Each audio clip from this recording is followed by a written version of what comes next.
Okay, so we're interested in the origins of virtue, as all of you are. Where does virtue come from? One way to start thinking about this question could be to be thinking about where the literature has been over the last decade. So one of the biggest, most groundbreaking findings in developmental psychology over the last few years has been the finding from Barraga and Tomasello, where young children, 12-month-olds, 18-month-olds, seem to be helpful to others. They pick up stuff that other people have dropped. So as always in science, one of the most interesting things is how can we interpret this behavior? Barraga and Tomasello have said essentially that this is evidence for innate or natural altruism. There's really no way that socialization could have somehow promoted helping in infants this young. However, in my work that has been previously funded by the Templeton Foundation through the Greater Good Science Center, together with my advisor, Carol Dweck, I found that the extent to which a child engages just with the experiment just prior to the helping trials can have a dramatic effect on whether or not children actually provide help. So you either play reciprocally in a kind of back and forth, you build a relationship, or you engage in parallel play where it's friendly and nice, but there's really no building of a relationship. So there's very big differences between the conditions. And people in the field have already said that this is very interesting work. You know, some people love this research. Perhaps it's an instant classic. So we're very proud of that. And Barragan himself actually wrote back to us, wrote back to the journal, and said that he could reiterate his position. It's still innate. There's no way that these children could have learned this. However, this really supposes that learning can only happen if we explicitly tell children, hey, we're supposed to help, which of course parents are not doing to 1-year-olds. However, we wrote back and said that there's numerous routes to learning. Maybe there could be subtle forms of socialization that could bring about this behavior. So in thinking about, where can we go in the future, I thought about, maybe could go back in developmental time to examine pregnancy. And in thinking about that, I of course thought, well, there's really no work. There's just a few studies on pregnancy in developmental psychology. But then I realized that there was a person that was very close to me that had been thinking a lot about pregnancy. And so that was my mom. So my mom did not have the opportunity to go to college. However, she has studied a lot of psychology on her own, and she founded this center, Fraternidad 2000, in 2000 here in the States, even though it had been in Mexico before. At this center, what we really try to do is help people. These are some of her books. Kind of use some of the principles from Hegelian therapy, Maslow's theories, to help these people who are low-income Spanish speakers to get a better view of life. These are some of her presentations, her group. We have adolescent groups, children. She would like to share a few words with you. And this is the first time my mom has ever spoken at an academic conference, so I would really appreciate if you just help me welcome her. Is that okay? Thank you. God help me. Okay, good afternoon. My name is Evangelina Barragan Sanchez. Thank you for giving me the opportunity to talk today before you. I'd like to share with you some special and small part of my story of my life. When my husband and I got married more than 30 years ago, we really wanted to have a baby. And we tried, but I had 6 miscarriages because I have toxoplasmosis, and that illness causes babies to die in the womb. But with the 7th baby, who is our son Rodolfo, we try to do our best in every step to bring him to the light of life. We talked to him since the very beginning. When we noticed him moving, we touched my belly by giving him soft and gentle massages, trying to be close to him, and he would move in response like a miracle. It was wonderful. I felt like he knew that we were giving him our love and protection. It was really impressive and amazing, and I remember that I cried because I felt my baby was talking to me in response what I was doing with his movements, like telling me, don't worry, Mom, I'll be okay. I promise. When I finished this marvelous stage, of living in my biological crib. I feel in my head that that is the reason that when he was born was a really calm baby, didn't get irritated, didn't get mad, just smiled.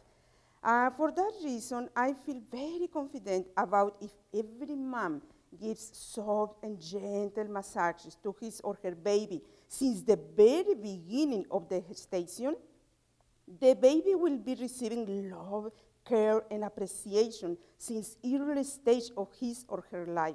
This will contribute to making sure the baby grows up to love others because the mother is the baby's first social partner.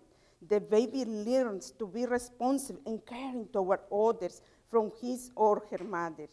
As my son said, 20 years ago, I created a special program to share my experiences with every person who really likes to improve his or her life in all the possible ways.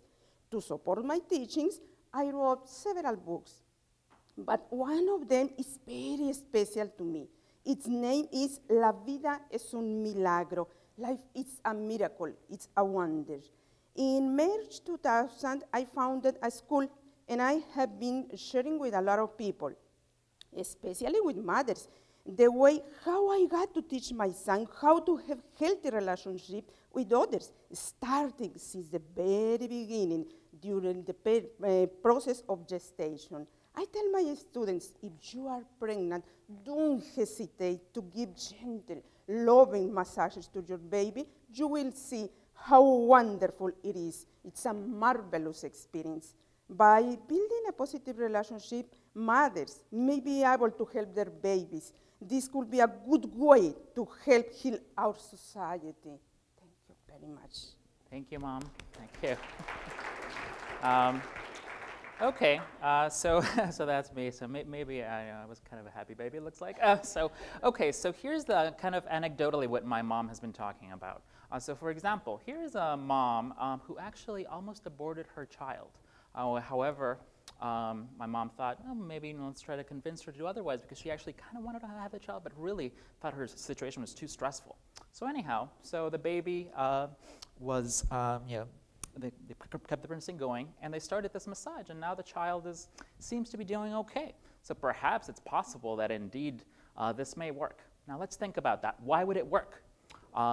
So in my analysis, my reading of developmental psychology, I've thought to come up with this model, and I have some correlational data that I hope to share with you. Okay, so and this was collected on Amazon Turk, so with thousands, more than 1,000 mothers of young infants. And there were statistical controls to make sure that it wasn't any of these third variables that could account for it. I'd be happy to talk in detail about that. Okay, so where can the model begin? Well, moms have different responses to finding out whether or not they're pregnant. So this positive construal, maybe it's a wonder, they're in awe, could potentially lead to one thing, the massage. Indeed, it does, so that's the correlation coefficient in the third trimester when this is really most noticeable. So this is the question that they're asked on the survey. To what extent did you massage back when you felt the movement? And you can see that very rarely, or most women are doing it some of the time. But only a minority are doing all of the time, so a lot. Here's an example of how it feels. I was ecstatic. They love doing this, or at least some of them do. So what might happen in the utero?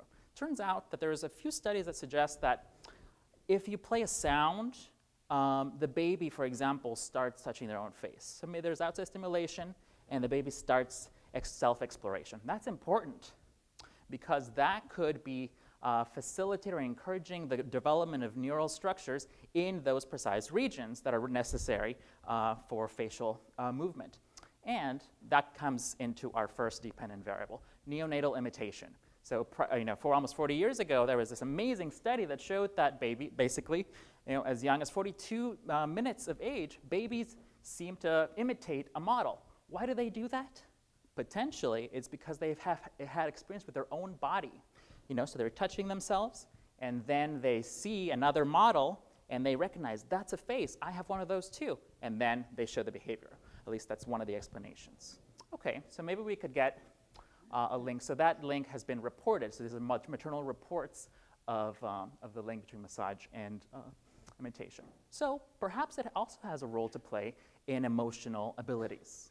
Okay, so here on the white bars you can see as a group, the babies whose mothers did not say that they always massaged. And in the dark bars, always massaged. So these are scale measurements from Rothbard's temperament inventory.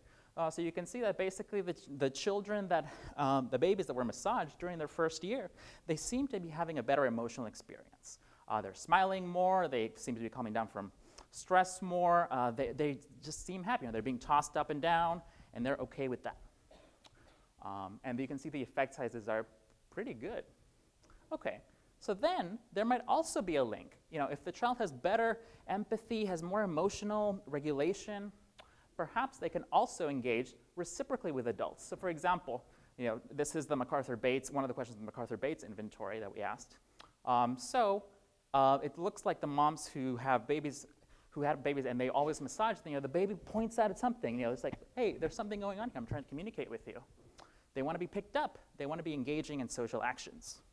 So perhaps it could, in fact, lead to helping, generosity, sharing by the second year and into the third year. Why? Because that's previously what has been found, in some of my own research. So this harkens back to a model that has been talked about by Darsha, so where simple events, perhaps such as massage, can kind of scaffold the development gradually, build on top of each other to get to a more other inclusive personality, agreeableness, niceness. So it is possible that what my mom has been thinking all along may in fact be true. But of course an experiment is needed. All that was correlational data. So the point of this proposal is to carry out this experiment, which has actually already been started, but I don't have funding to go the full 3 years, of course. So these are the conditions. So there's massage and then 2 different controls. And perhaps we could also add in-depth interviews as well as ultrasound to validate the idea that self-exploration of the face is what leads to neonatal limitation, which has been suggested to be linked to later empathy. Okay, so if this is true, it could be potentially very important, right? You could imagine that it could inform our ideas about where the self comes from. Perhaps we can recognize ourselves in others. That might influence how we think about the self, how philosophers have been thinking about the self. It has relevance for biological theories, say evolution, and by the biomedical sciences. What are the recommendations that we are going to give to pregnant moms? Right now, it's just count the number of kicks because the baby needs like at least 10 kicks or so. Otherwise, it's not healthy. But perhaps the massage could add something special. And of course, the social sciences. We want to find out where the origins of these social constructs are coming from. Okay, so we achieved deep integration by taking this humanistic massage therapy that my mom has proposed and that nobody else has proposed. Developmental psychology does not look at this, and trying to systematize it and recruit a diverse group. So both in Stanford and Berkeley, where I'll be doing my postdoc, and in our center in LA, as well as in Mexico. Okay, so there are definitely challenges. One is, could this be dangerous? So we asked a lot of doctors at Stanford, and they said no, they're not aware of by any way by which it may be dangerous. However, there is really no literature on it. It could also be challenging for families. The mom has to be going through all of these other issues. Maybe she's dealing with her partner. But we believe that, hey, maybe they're really committed, they want to contribute to science, and maybe they're getting a nice compensation. They would do it. So perhaps the model is true, and which would be very interesting. It may jumpstart altruism, and perhaps which could develop into virtue as the child progresses. Okay, so thank you very much.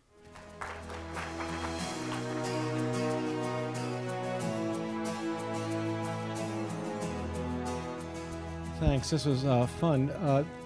Back in the 90s, Robert M.D. wrote to me, a very classic and important article on the moral self of infancy, where he suggested that children are born with biological prepared motives to engage their caregivers.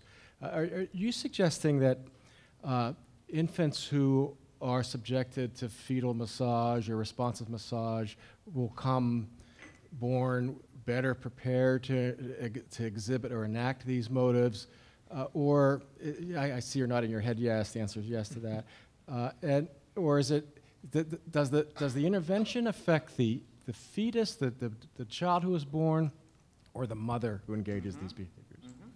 Great question. So in fact, yes. So oftentimes in developmental psychology, many people talk about, hey, look, the 3-month-olds show it. It must be innate. However, this model, and as well as other models that like Darsha has written about, John Gottlieb's written about, really suggests that it's through simple experiences that then scaffold themselves into other experiences so that you can tell a real developmental sequence by which the probabilities of the child being exposed to this stimulus and that stimulus really create the outcomes that we're seeing. So those outcomes that were talked about by Andy, those are in fact perhaps being built up through these interactions, potentially. And I'm sorry, the second part of your question? Well, I don't remember, but I would like a follow-up. The intervention will helps this intervention affect the mother? Oh, yes. But I want to ask that better. Since you work with Carol Dweck, I want to ask, do mothers have a particular mindset? Or you think that mothers who view their child as a gift versus being a child as a burden, if they have a particular kind of mindset, and when you ask them to massage, are you kind of are you switching their mindset? Yes. And that's the result of what's happening, or is there something happening to the child that makes them? Yes. So absolutely. So the reason why, as of right now, I'm trying to focus on the massage is because I think that may have the greatest probability of getting a response that actually affects the child. However, indeed, the mothers that have actually a more positive view of humanity, that have a more positive view of their pregnancy, are excited about it. What might be captured by the wonder model. Those are the moms that really are doing this. And I should say, of responsive massaging, you try to predict responsive massaging itself, and you really only find that those exact construals are what predict it. Nothing else. Race, SES, none of that stuff that I laid out, none of that actually predicts it. As far as, say, maybe what happens after, one of the controls was a mother's reported levels of love for the child. So literally, how much do you love your child? How much joy do you get out of it? And this is a standardized questionnaire. Controlling for that, you still found the effects.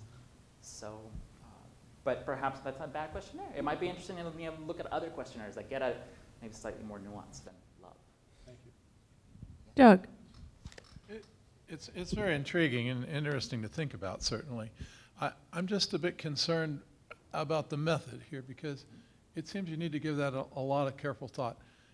It seems to me that there is just a plethora of confounding and possibly confounding variables here. So, for example, what if we just leave out the massage and get a good reading of mother's attitude or mother's depression or happiness or something, which would really have nothing to do with the massage, but might be correlated with it, et cetera, et cetera. Right. So, I mean, from your quick slide about the control groups and so forth, I think it'd be important for you to elaborate a little bit about that. For instance, what about double blind? Is that in your plan or not? Oh, absolutely, yes. So double blind is in control. So, these we consider them pretty sensitive controls, right? And if, of course, the whole point, I might, being trained in experimental psychology, I would say if there are, pre-existing differences, they should be washed away by the random assignment, which is in fact double blind. So, in say control condition 1, this is basically what is already being recommended, or is one of the components of what is being recommended to moms. They are, count a log, and if the child doesn't move a certain amount of kicks, like 10 or so, then there's a problem, and they start to intervene. Control condition 2, that might be more of a baseline condition. Nothing happens other than, here's some stuff that you might just encounter online. So I consider both to be pretty conservative, but I totally get your point that other factors like, maybe they're depression, but all, at least in the studies, in the correlational studies that I tried to do before launching into this, it seemed that those kind of factors just were not predictive. of the child's outcomes, or really of the massage. So, and I would be happy to talk about all of the details of that data or send it to anybody.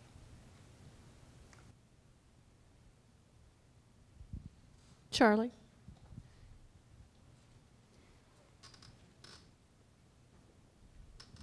So this might have been encompassed by the previous question, but in case it hasn't, so would it be possible in the actual study that, for example, the act of massaging could change the cortisol levels or something like that in the mother, and then it could be the cortisol levels doing real work, being causally efficacious, but rather the cortisol levels rather than the actual massage. Yeah. So absolutely, I think that's a potential explanation. However, in the long list of controls, one of them was stress during the pregnancy. So if we can take self-reported stress as, so down here, if we can take self-reported stress as an indicator of cortisol, perhaps we can say that over and above whatever level of cortisol, it might still have an effect because of what it might be doing, which we would only be able to find out through the ultrasound. But it would be interesting to see, only a few studies have examined just, what the mother eats affect what the child then later wants to eat. So it's just kind of unknown to what extent something like cortisol might affect the unborn child. Just a few studies, really, not enough to really make a conclusion, I think. Very interesting. The massage actually fits in with responsivity. I mean, there's lots of research on how important responsivity is for all sorts of positive child outcomes. And it could be that just the process of doing the massage is actually increasing the mother's aptitude in responsiveness, and you're setting her on a trajectory for that. So, absolutely. But my question is, can you say more about the child outcome measures that you're going to use? So you showed us the couple slides there of what you tested, but... Yeah. So the full model. Okay. So, so just here on the correlational data that I would attempt to replicate the experiment. So over there's this reported imitation. So it would be actual imitation, as in melts off and more. Open up your mouth, wave. Do they do it? Perhaps, more so in the experimental condition. Enhanced social emotional abilities. So I've mainly focused on the Rothbard and temperament inventories, since those are usually the perhaps established, in the 1-year-old period, 3 months to 9 months. That's usually what people always cite. And of course, if the massage can affect temperament, then that might be interesting. It might suggest that temperament, what is thought to be temperament, is built up through experience. As personality might be built through experience. Up here, the data that you saw came from the MacArthur-Bates Communicative Inventory, which is the gold standard for assessing children's communication, children's language ability. Down here, I want to use some, obviously the measures that we've used in our research, as well as Barragan and Tomasello, all of that. There's many studies that, to the extent to which the child seems sad when something unfortunate happens to another person. All of the kind of sock puppet studies, Pachanska, all of that, really, the gold standard measures are what plan to use. So, actual in-lab assessment as well as questionnaire, both parent-reported and observer-reported. So going into the home would be ideal, would be amazing, like in the original attachment studies.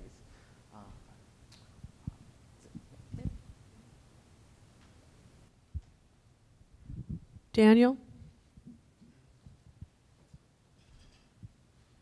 So this kind of reminds me of Heidi Keller's distinction between proximal and distal parenting styles. So clearly massage is part of a proximal style, and many parents in mainstream U.S. middle-class culture are encouraged to actually behave in more distal ways with their fetus, to read to them and so on. So I'm wondering if you think there would be divergent effects of, you know, distal versus proximal parenting of the fetus? I'm sorry, say the last part? So would you expect different effects, the way we see different ways of proximal versus distal parenting of children, if that's happening to the fetus, so I'm reading to my fetus as opposed to massaging it, would that lead to different kinds of outcomes? Yes. Okay, so for example, I see the distinction you're making. Okay, so say in the example of reading actually is really important to the fetus. There's some studies in language acquisition work that have shown that, you know, if you read The Cat in the Hat, then the child likes to, they suck more when they hear the cat in the hat. They seem to, you know, they like that experience perhaps. So it absolutely could have an effect. You know, reading, talking to the child, that has definitely been established in the domain of language acquisition. Where, as far as I can tell, there's been really no work is on children's social, emotional experiences development as connected to something that the mom did during pregnancy. Out of time? Thank you very much for your presentation.